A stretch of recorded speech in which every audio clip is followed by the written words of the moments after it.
ग्रीब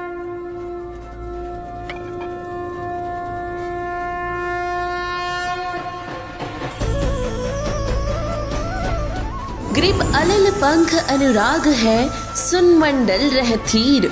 दास गरीब उधारिया, सतगुरु मिले कबीर। पूर्ण परमात्मा कबीर साहिब जी की प्यारी हंसात्मा संत गरीबदास जी महाराज जी के बोध दिवस के उपलक्ष्य में संत रामपाल जी महाराज जी के सानिध्य में संत गरीबदास जी महाराज जी का बोध दिवस दिनांक 9 से 11 मार्च 2025 को संत रामपाल जी महाराज जी के विश्व भर में स्थित सभी सतलोक आश्रमों सहित भारत के 10 सतलोक आश्रमों में 3 दिवसीय महासमागम का आयोजन किया जा रहा है। इस शुभ अवसर पर दहेज मुक्त विवाह, रक्तदान शिविर, विशाल सत्संग और भव्य भंडारे का आयोजन किया गया है। आप सभी को इस अद्वितीय कार्यक्रम में सादर आमंत्रित किया जाता है। आपसे विनम्र आग्रह है कि अपने परिवार सहित इस कार्यक्रम में पधार कर इस आयोजन की शोभा बढ़ाए और जगत गुरु तत्वदर्शी संत रामपाल जी महाराज जी के सानिध्य में होने वाले इस विशाल सत्संग व अमृतमय भंडारे का आनंद प्राप्त करें। इस भव्य कार्यक्रम का आयोजन सभी सतलोक आश्रमों में किया जाएगा। इस कार्यक्रम का सीधा प्रसारण सतलोक आश्रम श्री धनाना धाम, तहसील गोहाना, जिला सोनीपत, हरियाणा से 11 मार्च 2025 को सुबह 9:30 से श्रद्धा टीवी पर संत रामपाल जी महाराज यूट्यूब चैनल और स्पिरिचुअल लीडर संत रामपाल जी पर देख सकते हैं।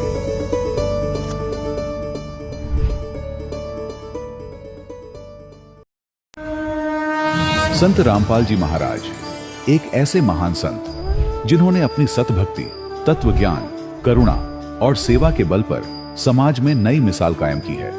संत रामपाल जी महाराज की अगुवाई में उनके सभी सतलोक आश्रमों से समाज कल्याण के अद्भुत कार्यों ने समाज को सुनहरे भविष्य की एक नई उम्मीद दिखाई है। संत रामपाल जी महाराज से नाम दीक्षा लेने के बाद लाखों लोगों की लाइलाज बीमारियां जैसे कैंसर, एड्स आदि ठीक हुई। संत जी के ज्ञान से प्रेरित होकर उनके अनुयायियों ने लाखों यूनिट रक्तदान किया। संत जी ने लाखों बहन बेटियों का दहेज मुक्त विवाह करवाया।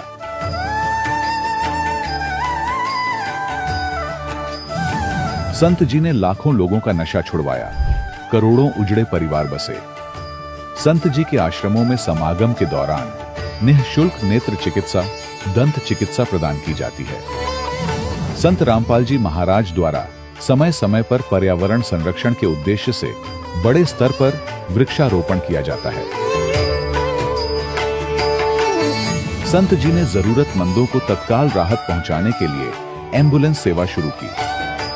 संत जी अपने अनुयायियों को देहदान के लिए प्रेरित करते हैं, जिससे मानवता की सेवा और चिकित्सा क्षेत्र में सुधार हो सके। संत रामपाल जी महाराज के सभी आश्रमों में हर रोज निःशुल्क भंडारा आयोजित किया जाता है, जहां हर वर्ग, हर जाति और हर धर्म के लोग एक साथ बैठकर भोजन करते हैं।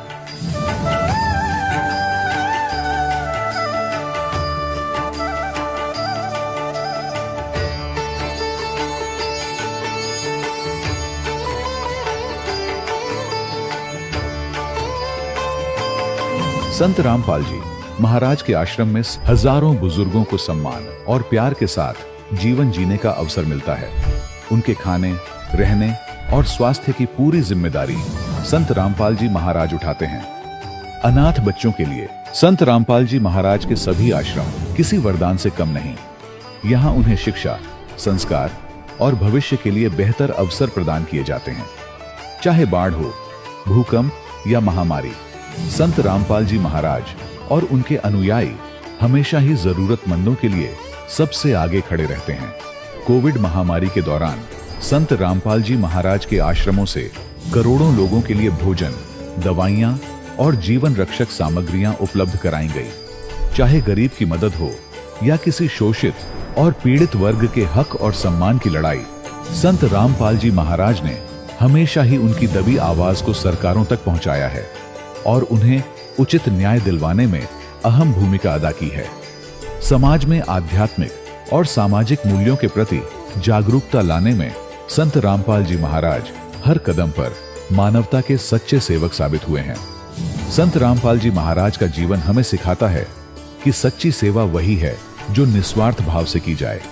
आइए हम भी इस महान सेवा के कार्य में इस महान संत से जुड़ें और संत रामपाल जी महाराज से नाम दीक्षा लेकर अपने जीवन को धन्य बनाएं।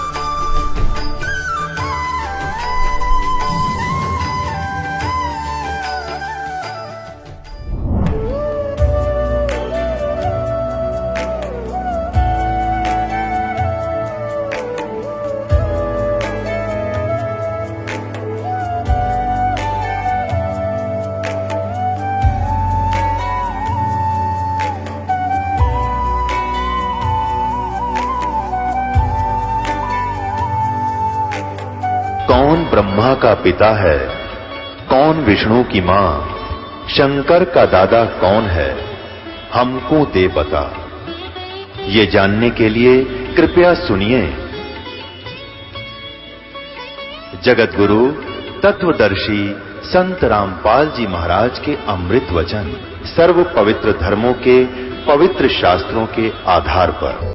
सत साहेब दर्शकों, मनुष्य अपने जीवन में हर वह साधनाएं करता है जिससे परमात्मा प्राप्त हो सके, लेकिन फिर भी उसे ना तो परमात्मा प्राप्त होता है और ना ही परमात्मा से मिलने वाले सुख। दर्शकों, ऐसा इसलिए है क्योंकि आज का मनुष्य शास्त्र विधि को त्याग कर मनमाना आचरण कर रहा है। दर्शकों, ऐसी ही कहानी थी हरिद्वार की रहने वाली बबली जी की। बबली जी रोजाना सुबह 4 बजे उठकर पूजा पाठ किया करती थीं, देवी देवताओं के व्रत भी रखती थीं, लेकिन फिर भी इन्हें अपने जीवन में कभी शांति नहीं मिली। दर्शकों, जब हिंदू धर्म में की जाने वाली साधना से कोई राहत मिलती ना नजर आई तो बबली जी ने सहारा लिया यीशु मसीह का, यानी ईसाई धर्म का। लेकिन दर्शकों, वहां से भी इन्हें कोई राहत नहीं मिली। लेकिन आज बबली जी का कहना है कि मैंने जब से संत रामपाल जी महाराज की शरण ग्रहण की है, तब से मेरे साथ अद्वितीय चमत्कार हुए हैं। मेरी जिंदगी आज पूरी तरह से बदल गई है। दर्शकों, आखिर बबली जी ऐसा क्यों कह रही हैं? आखिर क्यों बबली जी संत रामपाल जी महाराज को भगवान बता रही हैं? सुनते हैं बबली जी की कहानी उन्हीं की जुबानी। नमस्कार जी। नमस्कार सर जी। क्या नाम है जी आपका? मेरा नाम बबली है। बहन जी, आप कहाँ से हैं? मैं हरिद्वार से हूँ भगत जी। संत रामपाल जी महाराज जी से नाम उपदेश आपने कब लिया? सन 2021 में ली सर जी। संत रामपाल जी महाराज जी से नाम उपदेश लेने से पहले क्या आप कोई भक्ति साधना भी करती थीं? जी भगत जी, मैं भक्ति साधना ब्रह्मा विष्णु महेश शेरावाली इन्हीं सभी देवी देवता की करती थी, लेकिन कोई लाभ नहीं हुआ। भगत जी, मैंने तो बहुत सेवा की है। मंदिर पे 4 बजे उठ जाना, दीवे लगाना, व्रत करना और बहुत पूजा की सर जी मैंने। जैसा कि आपने बताया कि आप हरिद्वार से हैं, आपने बहुत ज़्यादा कठिन साधनाएं भी की हैं, तो फिर क्या कारण बना कि आप संत रामपाल जी महाराज जी की शरण में आईं? देखो सर जी, हम पहले बहुत लड़के को महत्व देते थे कि लड़का नहीं हुआ, लड़का नहीं हुआ। मेरे 5 लड़की थी भगत जी और मेरे लड़का नहीं था, और लड़के के कारण भगत जी हम बहुत देवी देवताओं को मानते रहे, पूजा करते रहे, तांत्रिक के पास भी गए, भक्तों के पास भी गए, जैसे पंडित सभी के पास गए, लेकिन भगत जी हमें कोई लाभ नहीं हुआ। फिर जब हमें कोई लाभ नहीं हुआ तो हम यीशु मसीह में भी गए। यीशु मसीह में 2-2.5 साल रहे भगत जी, वहाँ से भी कोई लाभ नहीं हुआ, हमें लड़का नहीं हुआ। फिर ऐसे हम लड़के के कारण अपना घर भी छोड़ दिया। ऐसे बोलने लगे कि तुम अपना घर बदल दो, अपने जगह बदल दो, इसके कारण लड़का हो जाएगा। भगत जी, हमने अपना घर भी छोड़ दिया। 1-1.5 साल हम अपने घर रहे, लेकिन भगत जी वहाँ पे भी कुछ नहीं हुआ। फिर भगत जी हमें एक भगत मती मिली, हम जैसे किराए पे रहते थे, उसने बताया कि तुम यीशु मसीह में हो तुम्हें ऐसे कोई लाभ नहीं होगा, संत रामपाल जी महाराज का ज्ञान टीवी पे आ रहा है, आप उसके ज्ञान को सुनो, वे बहुत अच्छा ज्ञान दे रहे हैं, शास्त्र अनुसार ज्ञान सुना रहे हैं। तो भगत जी हमने उनका सत्संग सुना और उन्होंने भी हमें समझाया। तो भगत जी जैसे हमने उनका ज्ञान सुना, देखा, मैंने कहा कि इनको तो मैंने बहुत पहले सपने में देखा था। भगत जी वो मुझे सपने में पहले दर्शन दे चुके थे। परमात्मा कहते थे कि बेटी मैं भगवान हूँ और 5-6 लड़कियों के बाद तेरे बेटा हुआ। सच में परमात्मा मुझे 5-6 बेटियों के बाद ही उन्होंने दर्शन दिए और सचमुच में मुझे मिले और परमात्मा की भक्ति मिली, उनका नाम लिया मैंने। उसके बाद जैसे मैंने ज्ञान को समझा तो भगत जी उनका नाम भी लिया। नाम लेने मेरी इच्छा यही थी कि लड़का हो, लेकिन हम अज्ञानी थे, हमें कोई ज्ञान नहीं था, संसार का ही ज्ञान था भगत जी हमें। पर हमारे गुरुजी तो यही कहते हैं कि बेटा और बेटी में कोई फ़र्क नहीं होता। तब तक हमने गुरुजी का सत्संग नहीं लिया था, नाम नहीं लिया था भगत जी, उनका नाम नहीं लिया था, हमें ज्ञान भी नहीं था। हमारी इच्छा एक लड़के में ही थी भगत जी। 15 साल से भगत जी मेरे को कोई लड़का नहीं था। मैं दर दर भटकती रही, देवी देवताओं की पूजा करती रही, लेकिन सर जी मुझे कोई लाभ नहीं हुआ। और भगत जी मुझे डॉक्टर ने ऑपरेशन के लिए तो बोल ही दिया था, लेकिन भगत जी मेरा कोई ऑपरेशन नहीं हुआ। उसी दौरान मेरे लड़का भी हुआ, लेकिन कोई ऑपरेशन नहीं हुआ। नहीं, डॉक्टर ने मुझे मेरठ के लिए लिख दिया था कि ऑपरेशन होगा। लेकिन हमें नाम लेने के बाद, परमात्मा का नाम दीक्षा लेने के, संत रामपाल जी महाराज से नाम दीक्षा ली, उसके बाद हमें परमात्मा ने एक लड़का भी दिया। संत रामपाल जी महाराज ने हमें जो हमारी इच्छा थी, हमारी इच्छा पूरी की। लेकिन परमात्मा ये कहते हैं कि बेटा लड़का लड़की में कोई फ़र्क नहीं होता, जो हमारी भक्ति करते हैं मैं उसको सब कुछ तो रूंगे में देता हूँ। मेरा तो गुरुजी कहते हैं हमारा असली उद्देश्य है कि मोक्ष हो, कल्याण हो। सर जी मेरे पथरी भी थी और पथरी मेरे 27 ml की बन चुकी थी और 27 ml की पथरी जैसे मैंने दवाई खाई तो वो टूट कर पथरी की जो नली है उसमें आ चुकी थी। जैसे मैंने अल्ट्रासाउंड कराया, अल्ट्रासाउंड मैं पथरी पित्त की नली के अंदर आ गई और डॉक्टर ने बोला कि आप मेरठ चले जाओ, मेरठ से अपना ऑपरेशन करवाओ पित्त की नली का। पित्त की नली का जैसे मैंने ऐसे सुना कि पित्त की नली में पथरी आ गई है, मेरठ अल्ट्रासाउंड होगा, तो सर मैं बहुत घबरा गई। फिर हमने नाम लिया था संत रामपाल जी महाराज का, उन्हें हमने प्रार्थना लगाई। जैसे ही प्रार्थना लगाई भगत जी, उस दिन से मेरे कोई ना दर्द है ना कोई पथरी है। नहीं तो भगत जी मुझे मेरठ के लिए बोल दिया था कि तुम्हारा ऑपरेशन होगा, पहले पित्त की नली में जो आ गई थी उसका होगा, फिर पित्त की थैली का होगा। लेकिन भगत जी मैं बिल्कुल सही हूँ और उसके पित्त की नली के पथरी रहते हुए भी सर जी परमात्मा ने लड़का दिया है, मुझे कोई दिक्कत नहीं हुई। मेरे पति 14-15 साल से नशा करते थे। संत रामपाल जी की महाराज की दया से उन्होंने भी नाम ले लिया और उनका भी सब नशा छूट गया। ना वे शराब पीते हैं, तम्बाकू खाते थे, मीट का सेवन भी करते थे, लेकिन संत रामपाल जी की महाराज की दया से उनका सब नशा छूट गया सर जी। संत रामपाल जी महाराज जी ने आपको बहुत अद्भुत लाभ दिए। तो जो दर्शक आज आपको टीवी पर देख रहे हैं और वह भी संत रामपाल जी महाराज जी से जुड़ना चाहते हैं तो कैसे जुड़ सकते हैं?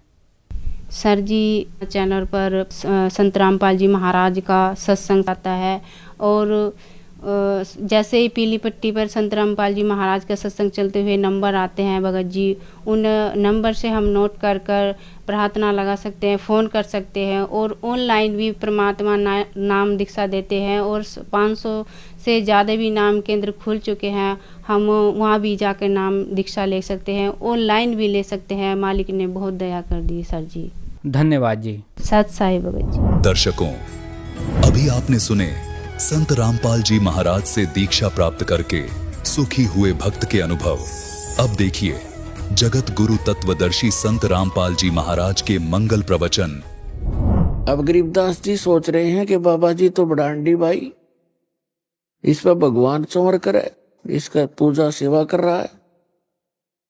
इतना सोच ही रहे थे, इतने में तेजो में शरीर जिंदा वाले स्वरूप में समा गए और अकेले जिंदा महात्मा के रूप में परमात्मा असंख्य ब्रह्मांड के कंट्रोलर और सृजनहार के सिंहासन पर बैठे।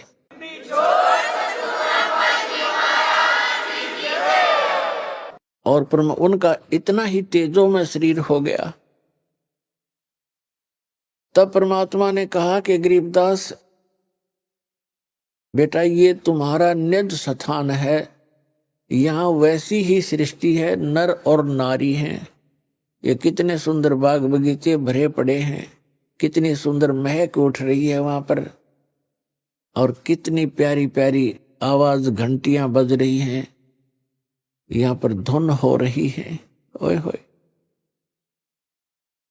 अब गरीबदास जी से कहा कि बेटा, मैं बनारस के अंदर, काशी के अंदर 120 वर्ष जुलाहे के रूप में, धानक रूप में रहा था, और मैंने वहां अपना प्रचार किया। एक धर्मदास नाम के वैसे थे, सेठ से, उनको मैं मिला, उनको बहुत अच्छी तरह समझाया। और बेटा 120 वर्ष वहां रह करके मैं फिर वापस यहाँ आ गया था। अब तुझे इसलिए लेने गया मैं कि आप भगवान को पहचान कर संसार में जाकर के आंखों देखी महिमा का वर्णन करोगे, ताकि आने वाले समय में मेरे बच्चे मुझे पहचान सकेंगे। अब परमात्मा ने अपने आशीर्वाद से उनकी दिव्य दृष्टि खोल दी, उनका ज्ञान योग खोल दिया, और उसके अंदर अपना तत्व ज्ञान फीड कर दिया। और गरीबदास जी से कहा कि जा बच्चा, अब तू नीचे जा, जा, तेरे शरीर को अंतिम संस्कार के लिए चिता पर रख दिया है, अब उसको नष्ट कर देंगे वो, आप जाकर उसमें प्रवेश करो और मेरे गवाह बनो। गरीबदास जी ने कहा, भगवान उस गंदे लोक में मुझे मत भेजो, मैं तो यहीं रहूंगा, या अपने भाई बहनों में खेलूंगा, बैठूंगा। परमेश्वर ने कहा कि नहीं बेटा, आप ऐसे नहीं रह सकते यहाँ, क्योंकि जब आप यहाँ से गए आप पुण्यों से परिपूर्ण थे, आपने सारे पुण्य नाश कर लिए वहां पर, उस काल के रेस्टोरेंट में उस झूठे सुख का आनंद ले लेकर आपने अपने सभी भक्ति कर्म नाश कर लिए। और मैं आपको ऐसा चार्जर दूंगा, ऐसी भक्ति दूंगा, सत्य, ये आप स्वयं जाप करना और मेरी महिमा का वर्णन करते समय उसमें लिख देना, अन्य किसी को अभी ये मंत्र डिस्क्लोज ना करना। गरीबदास जी ने उनके वचनों को सिरोधार्य किया। उधर से क्या हुआ, कुछ समय के बाद, 2-3 घंटे के बाद, जो पाली चले गए थे ग्वाले, वहां से उन दोनों को छोड़कर, आत्मा और परमात्मा को, 2-3 घंटे के बाद उनको ध्यान आया कि वो बच्चा कहाँ बैठा है, लड़की का लड़का, वो बाबा जी चला गया कि नहीं। उन्होंने देखा कि वो अकेला बैठा है, बाबा जी दिखाई नहीं दे रहा है। एक उनमें से ग्वाला आया, उसने कहा कि रे गरीबू खड़ा हो भाई, तेरा नंबर आ गया गाय घेरने का। ये वहां नंबर लगाते हैं, अपना शिफ्ट बना लेते हैं पाली कि 2 घंटे आप खड़े होगे, 2 घंटे आप खड़े होगे, 2 घंटे आप पशुओं के सामने, ताकि किसी की फसल को हानि ना कर दे और भाग ना जा पशु इधर उधर। तो उसने कहा कि गरीबदास खड़ा हो भाई, गरीबू गरीबू कहा करते थे, तेरा नंबर आ गया। नहीं बोले क्योंकि वो आत्मा थी नहीं, शरीर को खाली रखा था। निकट जाकर कहा कि ए भगत जी खड़ा हो, पकड़ के हिलाया कि महात्मा बन गया तू, खड़ा हो ले। जब ही उसने ऐसे किया वो गिर गए। अब वो एकदम घबरा गया, सभी पालियों को आवाज लगाई कि दौड़ के आओ, भागो भागो, ये लड़की का लड़का मर गया। 2 पाली गांव की तरफ दौड़े। 1.5 किलोमीटर की दूरी पर छुड़ानी गांव था, उस स्थान से जहां पर ये परमात्मा प्रकट हुए थे। गांव में पता चला 30-40 घर होते थे, पहले छोटे गांव हुआ करते थे। सारे गांव में एकदम सन्नाटा छा गया। जिसने भी सुना वही उस स्थान की तरफ दौड़ लिया। बूढ़े क्या, बच्चे क्या, माई क्या, बहन क्या, सभी चल पड़े। वहां से बच्चे को 100 को घर लाए, घर ला करके फिर शाम के समय अंतिम संस्कार के लिए चिता पर रख दिया। उसी समय परमात्मा ने अपनी प्यारी आत्मा गरीबदास जी को उनके शरीर में प्रवेश कर दिया। अब जो ही आत्मा प्रवेश हुई, उनके अंदर वो ज्ञान फीड कर दिया था, वही वाणी उठते ही, चिता के ऊपर से उठते ही ये वाणी बोलने लगे हैं, अनंत कोट ब्रह्मांड का एक रति नहीं भारे, सतगुरु पुरुष कबीर हैं कुल के सिरजनहारे। अलल पंख अनुराग है सुन मंडल रे थीरे, दास गरीब उधार दिया सतगुरु मिले कबीर। अब गांव वालों ने सोचा ये लड़का मेंटल हो गया, बाबा जी के जंतर मंत्र का दूध पी के एंड बैंड बोल रहा है, पता नहीं क्या बक रहा है हुआ बाई, क्योंकि वो समझ कैसे सके इस गूढ़ रहस्य को। ऐसे 3 वर्ष बीत गए और उधर से गांव वालों ने, घर वालों ने इस बात पर संतोष कर लिया, परिवार के व्यक्तियों ने, कि हे भगवान लड़का होता गया मेंटल, पर कोई बात नहीं, या लड़की इस बच्चे को देख देख के जैसा भी बावड़ा है, पागल है, इसको देखकर वो जीवित रह जाएगी, नहीं तो बेहोश हो जाती थी इस घटना को सुनकर बार बार। तो ये संतोष किया कि कोई बात नहीं, पागल हुआ सो हुआ, पर जीवित तो हो गया। लड़की ने पेट पर खाना खा लिया। ऐसे 3 वर्ष बीत गए। एक गोपाल दास नाम के दादू पंथ के एक संत थे, जो बनिए के घर जन्म था उनका, और वो दादू पंथ से दीक्षित होकर के घर त्याग चुके थे, बाल बच्चों का विवाह करके फ्री हो गए थे, और वो ऐसे घूमते फिरते थे, शिष्य बना रखे थे, गांव में वहां जाते थे, उनके घर रुकते थे, घूमते फिरते, जिसको रमता राम कहते हैं। और दादू साहब जी को भी परमात्मा मिले थे जब वो 7-8 वर्ष के थे, जंगल में खेल रहे थे, बनी में 2-4 बच्चे और भी बैठे थे। तब परमात्मा आए, उनको ज्ञान सुनाने लगे। बच्चे, छोटे बच्चों को रुचि बहुत होती है, वो कोई कथा कहानी सुन के बड़े प्रसन्न होते हैं। तो 3-4 बच्चे थे, वो और 4-5 और थे, एक दादू जी थे। दादू जी की रुचि बहुत थी, क्योंकि वो आए उसी के लिए थे। सारा ज्ञान सुनाया, दादू जी की आंखों में आंसू आने लगे और कहा भगवान ऐसा लोग है वहां पर। और वो दादू जी तो जयपुर के पास राजस्थान के अंदर जन्मे थे, वो वहां तो और बुरा हाल था उस समय। उनकी प्रबल प्रेरणा हुई और कहा कि मुझे वहां ले चलो भगवान। तो परमात्मा ने कहा भाई ऐसे नहीं ले जा सकते, पहले आपने मेरा शिष्य बनना पड़ेगा, दीक्षा लेनी पड़ेगी। ऐसे गरीबदास जी को भी प्रथम मंत्र देकर परमात्मा सतलोक लेकर गए थे, और गाय के, कुंवारी गाय के दूध से उनको वो अमृत पान कराया था, जिसको पान परवाना कहते हैं। पान माने पेयदल, जैसे खान पान। पान परवाना का अर्थ है प्रथम मंत्र इस अमृत बना करके वचनामृत से मिश्री के साथ या अन्य जैसी भी सुविधा उपलब्ध होती है उसके माध्यम से प्रथम मंत्र दिया जाता है। तो वहां परमात्मा ने कहा, एक पान के पौधा था निकट ही, पान का पेड़ था, उससे एक पत्ता तोड़ के लाया, बच्चा के पत्ता तोड़ के लाया। एक करमंडल था उनके पास, अपना जल मालिक के पास।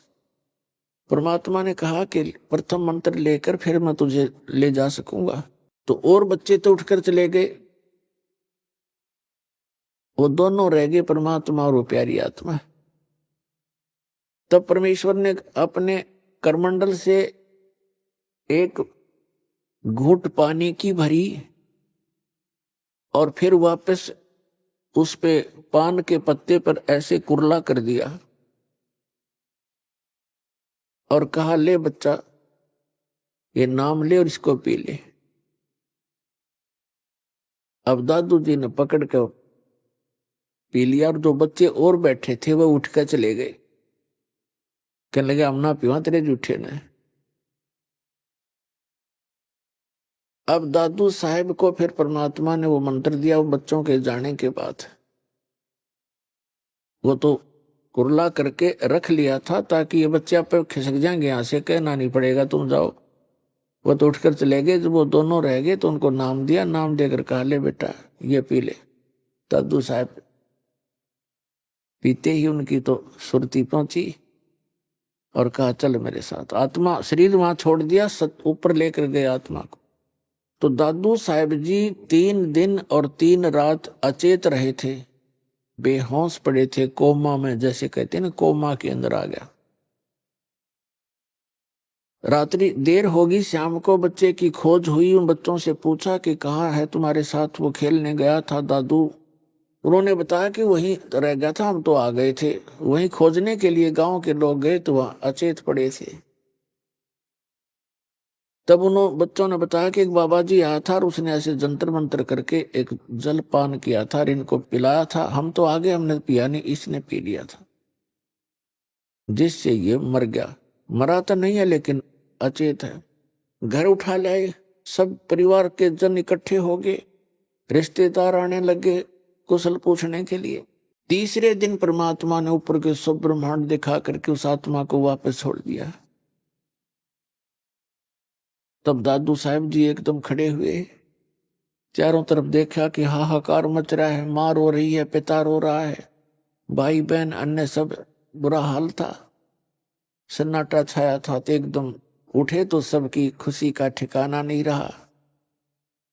लेकिन दादू जी की वही हालत हुई जो गरीबदास साहिब जी की थी। ये वाणी बोलन लगे और उस वाणी को उस गांव वाले नहीं समझे कि वो पागल हो गया। वो क्या वाणी बोलते थे। अब दादू साहब जी क्या बोल रहे थे अपने परमात्मा कबीर जी के गवाह बनकर, जो जो शरण कबीर के तिरगे अंत अपारे, दादू गुण के ताकहूं कहत न आवे पारे। कबीर करता आप है दूजा ना कोई, दादू पूर्ण जगत को भक्ति दृढ़ावत सोए। ठेका पूरा होवे जब सब कोई तजय शरीर, दादू काल चंपे नहीं जपे जो नाम कबीर। आदमी की आयु घटे तब यम घेरे आए, सुमरण करे कबीर का दादू लिया बचाए। आदमी की आयु घटे तब यम घेरे आए, सुमरण किया कबीर का दादू लिया बचाए। मेट दिया अपराध सब आ मिले छन माही, दादू संग ले चले कबीर चरण की छाही। सेवक देव निज चरण का दादू अपना जाने, बरंगी सत्य कबीर ने कीन्या आप समान। दादू अंतर्गत सदा छन छन सुमरण ध्यान, वारो नाम कबीरे परे पल पल मेरे प्राण। सुन सुन साख कबीर की काल नवावे माथे, धन धन हो तीनों लोक में दादू जोड़े हाथे। केरी नाम कबीर का विषम काल गजराजे, दादू भजन प्रताप से ये भाग्य सुनत आवाज। पल एक नाम कबीर का दादू मन चित लावे, हाथी के असवार को ये स्वान काल ना खावे। सुमरत नाम कबीर का ये कटे काल की पीरे। दादू दिन दिन ऊंचा होवे परमानंद सुख सीरी। दादू नाम कबीरी की जय कोई लेवे ओटे। तिनको कभू लागे नहीं ये काल बजर की चोटे। और संत सब कूप हैं केते झरी तानीरे। दादू अगम अपार है ये दरिया सत्य कबीर। अब ही तेरी सब मिटे ये जन्म मरण की पीर। श्वास उश्वास सुमर ले दादू नाम कबीर। कोई सरगुण में रीझ रहा कोई निर्गुण ठहराए। दादू गति कबीर की मोह से कहीं न जावे। दादू नाम कबीर का सुनकर कांपे काले। नाम भरोसे नर चले होए न बाका बाले। जिन मोह को निज नाम दिया सोए सतगुर हमारे। दादू दूसरा कोई नहीं कबीर सिरजनहारे। अपने आत्मा परमात्मा को भूलकर हम अपना जीवन नाश कर रहे थे। भगवान को हम पहचान नहीं पा रहे थे। अब परमात्मा को परमात्मा सिद्ध करने के लिए आपके रूबरू लगभग 6-7 गवाह दास खड़े कर देगा और तब जाके हमारे हृदय में समाओगी।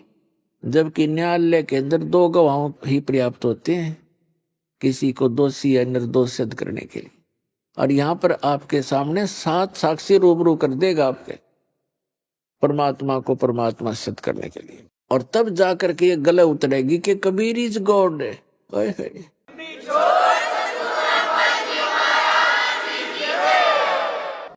अब हमारे भक्त तो परिचित हो ही जाते हैं इस ज्ञान से, सुनकर इतने प्रमाणों को देखकर, और वो किसी अन्य को बताने की चेष्टा करते हैं तो सारा ज्ञान सुन लेते हैं और फिर ये कहते हैं और तो सारी बात आपकी प्रमाणित है, पर कबीर को भगवान नहीं माना जाए।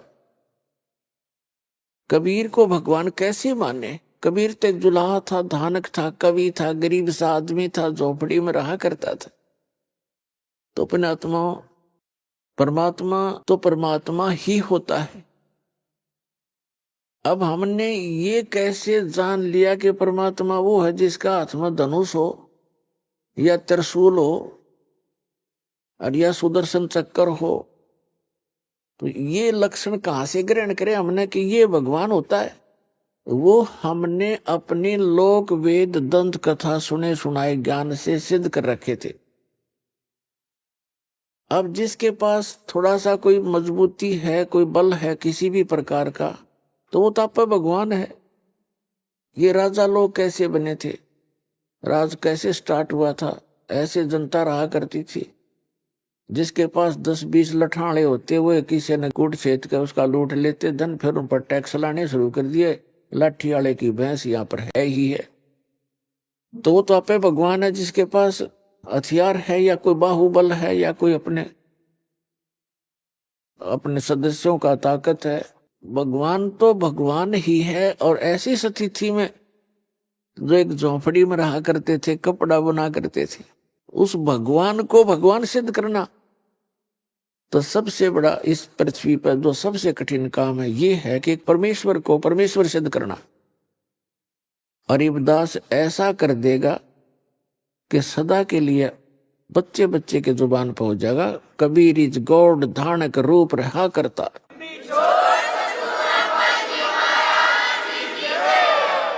पहले दादू साहब जी से क्लियर करते हैं क्या कहना चाहते हैं ये प्यारी आत्मा कि जो शरण कबीर के तरगे अंत पार करो। कितने पार हो गए?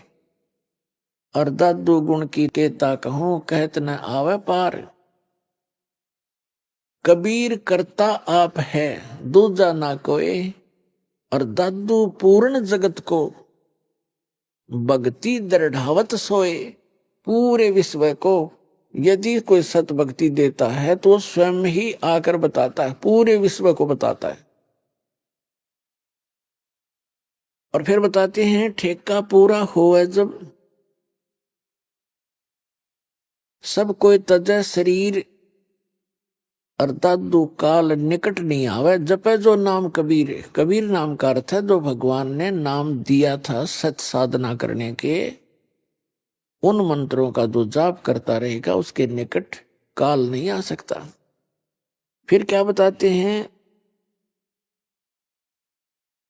आदमी की आयु घटे तब यम घेरे आए।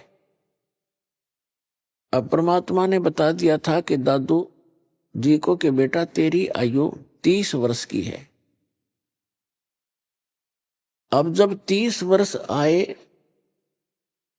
और उनकी मृत्यु हुई, शरीर छूटा, एकदम चारों तरफ से यम के दूत आ खड़े हुए, तब परमात्मा ने उनको पहले ज्ञान दे रखा था कि कभी भी कोई भी आपत्ति आपके ऊपर आए तो इस नाम का सिमरन शुरू कर देना।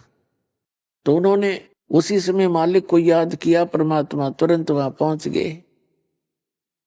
तो उसके विषय में दादू साहब कहते हैं कि आदमी की आयु घटे तब यम घेरे आए, यम के दूत आकर घेर लेते हैं। और सुमरण किया कबीर का दादू लिया बचाए। मैंने परमात्मा को याद किया, तुरंत मेरे पास आ गए। मेट दिया अपराध सब, यानी सब पापों का नाश कर दिया और एक्सटेंशन कर दी उनकी आयु की। मेट दिया अपराध सब आ मिले छन माही, दादू संग ले चले कबीर चरण की छाए। फिर क्या बताते हैं, सुन सुन साख कबीर की काल नवावे माथे, धन धन हो 3 लोक में दादू जोड़े थे।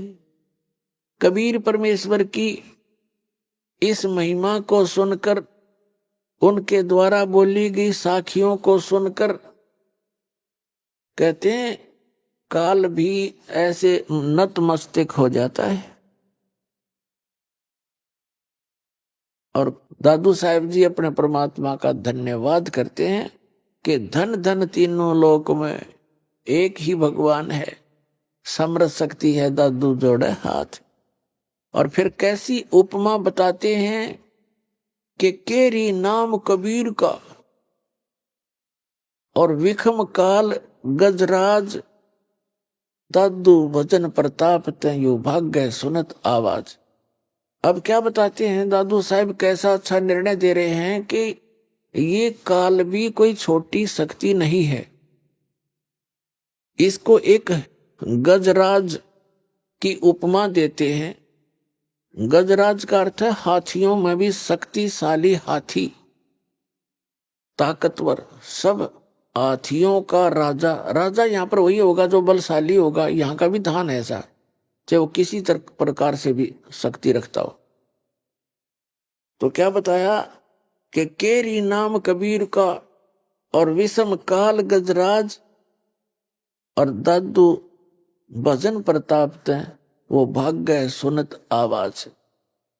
अब दादू साहब बताना चाहते हैं कि जैसे काल को तो समझो हाथी, हाथी कोई छोटा जानवर नहीं होता, और परमात्मा के उस मंत्र को समझो केहरी।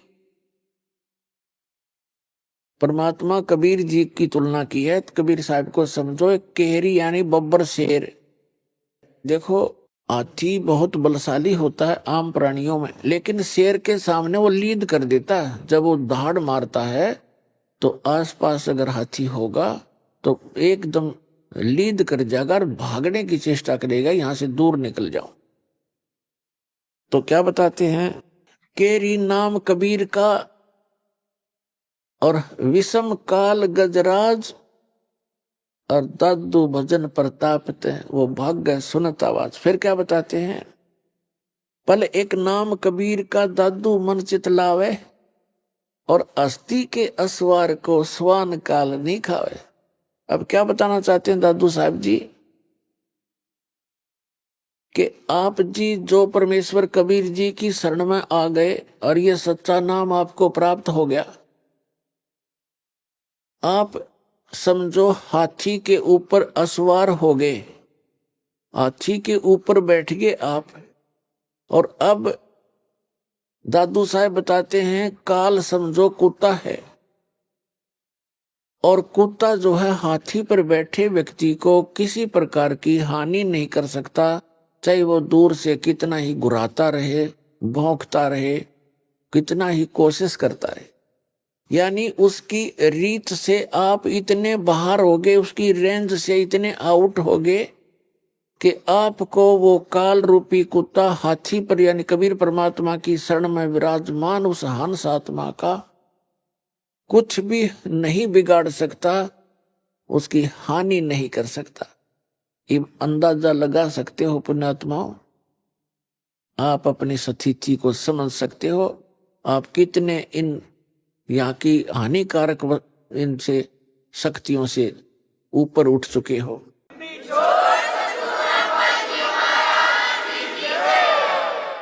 क्या बताते हैं, पल एक नाम कबीर का दादू मन चित लावे, हाथी के असवार को ये स्वान काल नहीं खावे।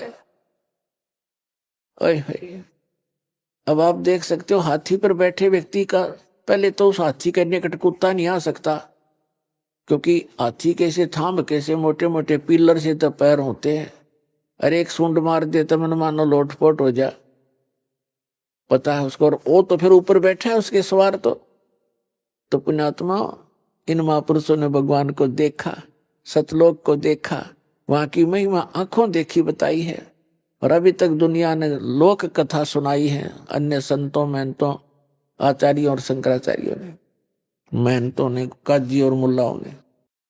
सुमरत नाम कबीर का कटे काल की पीरे।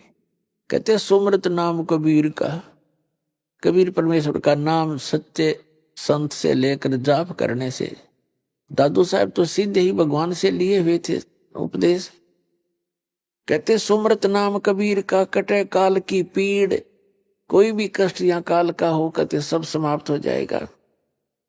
और दादू दिन दिन ऊंचा हुए, यानी दिन दिन उभरेगा वो प्राणी, और परमानंद सुखसीर।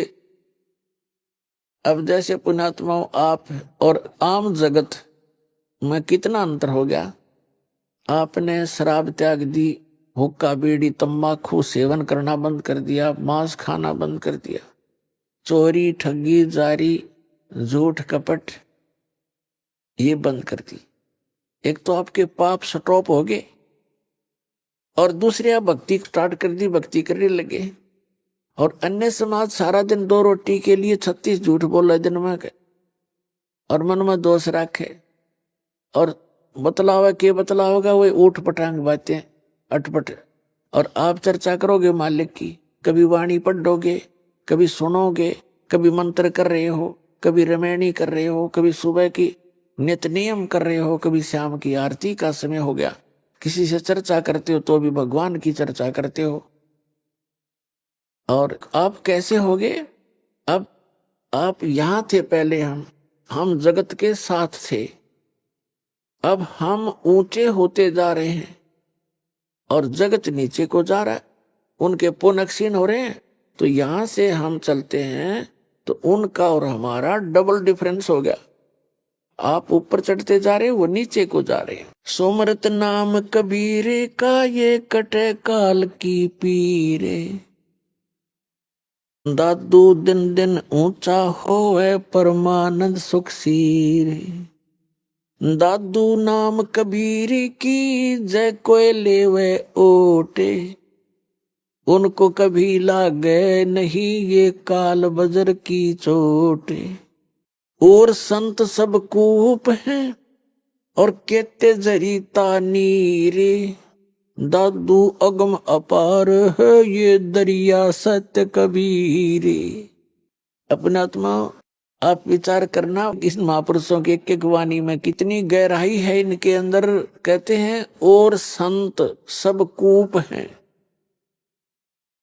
दूसरे जो महापुरुषों की आप सुनते हो, जैसे कोई कहता है कि हमारे गांव में एक बाबा जी हुआ करता था, हम उसकी पूजा करते हैं, उन्होंने ऐसे कर दिया था, उन्होंने ऐसे कर दिया, ऐसा लाभ दे दिया। और कोई कहता हम झाड़ोदा में पूजा करते हैं, वहां जाते हैं। तो वो भी संत थे, उनमें भी कुछ भगवान की भक्ति का शक्ति संग्रह था।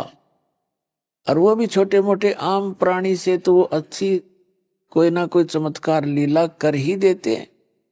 तो उसकी तुलना करते हैं दादू साहब जी कि जैसे एक तो कूप हो, कुआं, और कुएं में मेरे ख्याल में एक कुएं में एक गांव के पीने का पानी का काम नहीं चला है। तो वो भी जल है लेकिन अपर्याप्त है, सफिशिएंट नहीं है। कहते हैं और संत जिनकी आप महिमा सुनते हो गांव नगर में जहां पर भी आप रहते हो, कोई ना कोई एकादा सिद्धि वाला महापुरुष कहीं ना कहीं हुआ ही है। तो वो तो समझो एक कूप थे। और कहते जरीता नीर, जरीता माने जैसे झरना निकल रहा है, तो झरना काम चलाओ सा ही जल देता है, आसपास के थोड़े बहुत सिंचाई कर सकता है, ज्यादा उसका औकात नहीं है।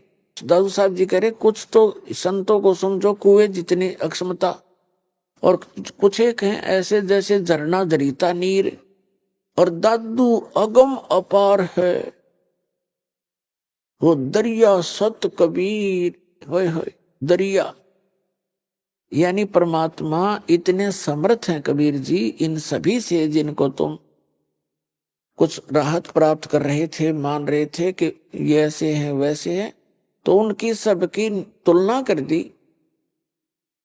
कि दरिया के जल से नहरें भी निकाल ली जाती हैं, सिंचाई भी आसपास के लोग कर लेते, पी भी लेते, और फिर भी पर्याप्त पानी आगे चला ही जाता, समुद्र में जाके मिल जाता है, यानी उसका कोई अंत नहीं होता।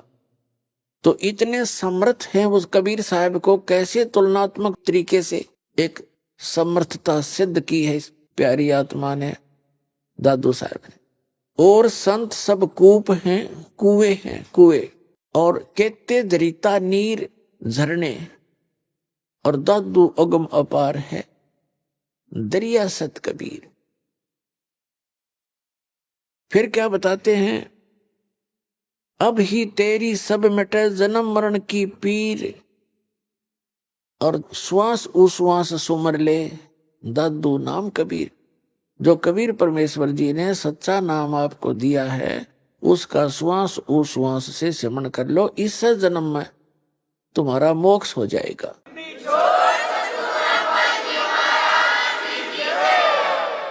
दादू जी ने खुद मंत्र जाप किया था, लेकिन आगे अपने ग्रंथ में इसका नाम और निशान नहीं दिया। कोई भी दादू पंथी नाम से परिचित नहीं है।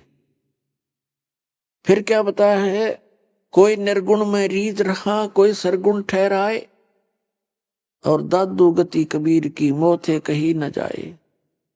दादू नाम कबीर का सुन के कांपे काल, और नाम भरोसे नर चले होए न बाको बाल। अब क्या बताते हैं, कबीर परमेश्वर के सच्चे नाम को सुनकर काल भी कांप जाता है, और इस नाम के साथ खंडित ना होने दे, इस नाम के साथ चलते रहोगे तो काल आपका कुछ नहीं बिगाड़ पाएगा, आपके परिवार को भी वो हानि नहीं कर सकेगा। जैसे कबीर साहब ने स्वयं बताया गरीबदास जी को कि जब लग हंसा हमारी आना, और काल लगे नी तेरा बाणा। जब तक हंस यानी मेरी प्यारी आत्मा मेरी मर्यादा में रहेगा तो काल तेरा अटैक नहीं हो सकता। तो हमने परमात्मा की मर्यादा में रहेंगे तो परमात्मा आपकी पूरी मदद करेगा।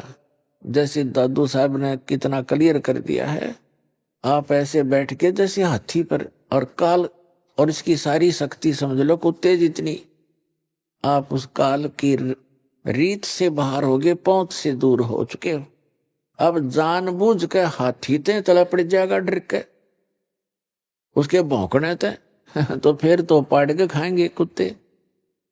तो इसलिए आप जिन्हें साथी परमात्मा के इस शरण रूपी हाथी से नीचे मत उतरना, सतलोक जाके छोड़ देंगे आप।